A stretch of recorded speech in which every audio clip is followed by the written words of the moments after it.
Good morning, students. Class 11th for you. It's a new experience of learning and teaching process, especially with me. I hope that you're able to follow my explanation.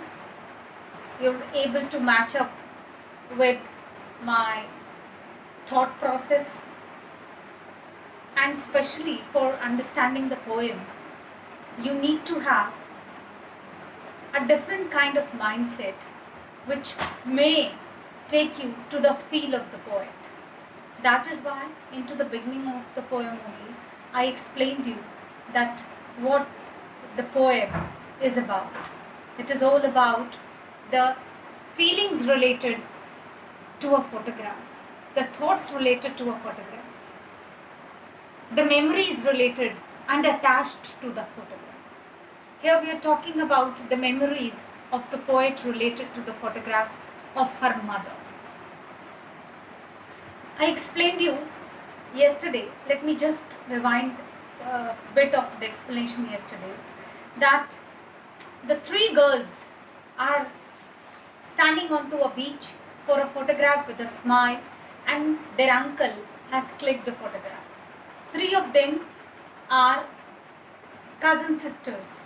In the center is the poet's mother, who is around 12 years old, and the rest two cousins are holding her hands on both the sides, standing with her.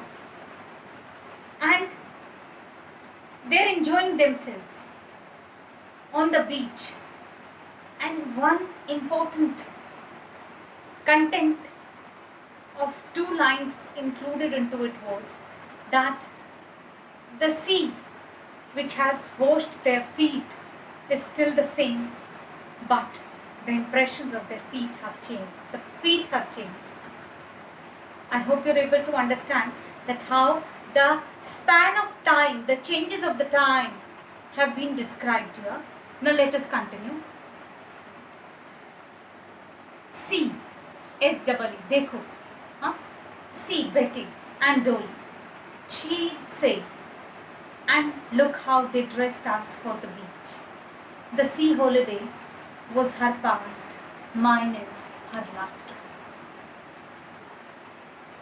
The first three lines of the poem have been described into a thought, where the poet is thinking that how her mother has explained to her by looking at that photograph. जैसे कभी आपकी mother अपने बचपन की photograph को दिखाते हुए आपके साथ कुछ शेयर करें. First three lines are related to that, and the last line is when the poet is explaining her own expressions related to the poem. Now how? See Betty and Dolly, she said, and look how they dressed us for the beach. That means Betty and Dolly are the two cousin sisters who are standing with her. She gives a smile while looking at them. And she was moreover smiling on the style of their dressing. That look at us, how we were dressed up for the beach.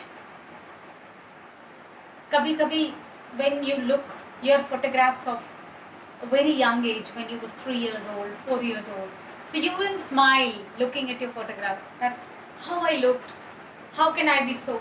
The same manner, the poet is also explaining the same, that how the mother has expressed her feelings while explaining that.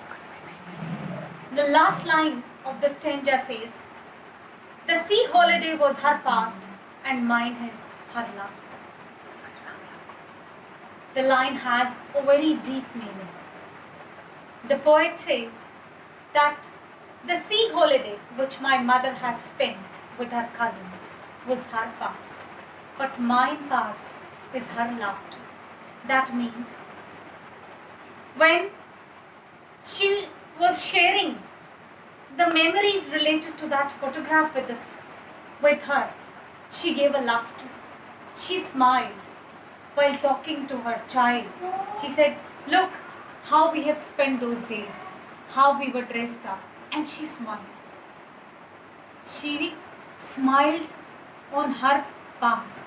And today, the poet says that even the laughter of my mother is past for me. What does it mean? Why the mother's laughter has become past for the poet? Because, yes, because the mother is no more. The poet is only looking at that photograph and thinking about the mother. That how she laughed while looking to that photograph, what she said, and that is why a very contrasting explanation is there. Where poet says that her laughter is past for me. Clear? Now she's been dead nearly as many years as that girl lived. Which girl?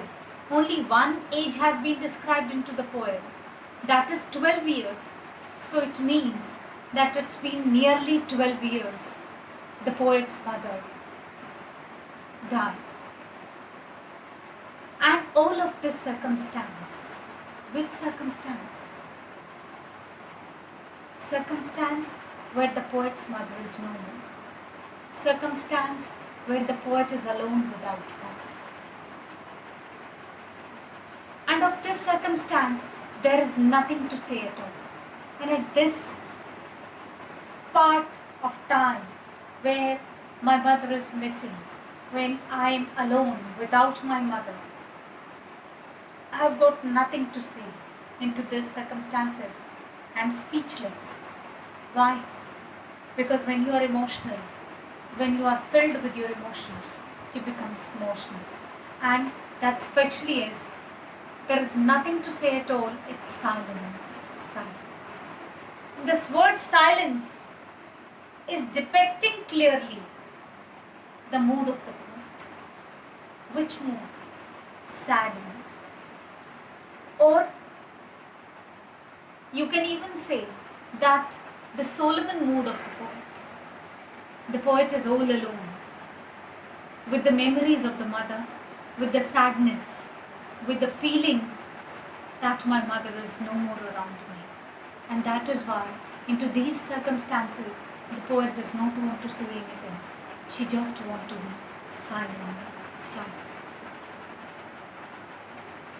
Silence, silence word has been repeated. So which poetic device is there? When I added the word repeat, so that becomes very easier to understand, its repetition. The complete word is repeated. In the same manner, children, you will find so many other poetic devices into the poem. Go through it clearly, underline them, write the poetic device being used into which particular line. And along with this explanation, I'll attach a PDF related to all the extracts of the poem and with their question and answers. Kindly go through that, write them out down into your notebook and keep doing your writing work side by side so that you're completing your work well within time. Thank you, children.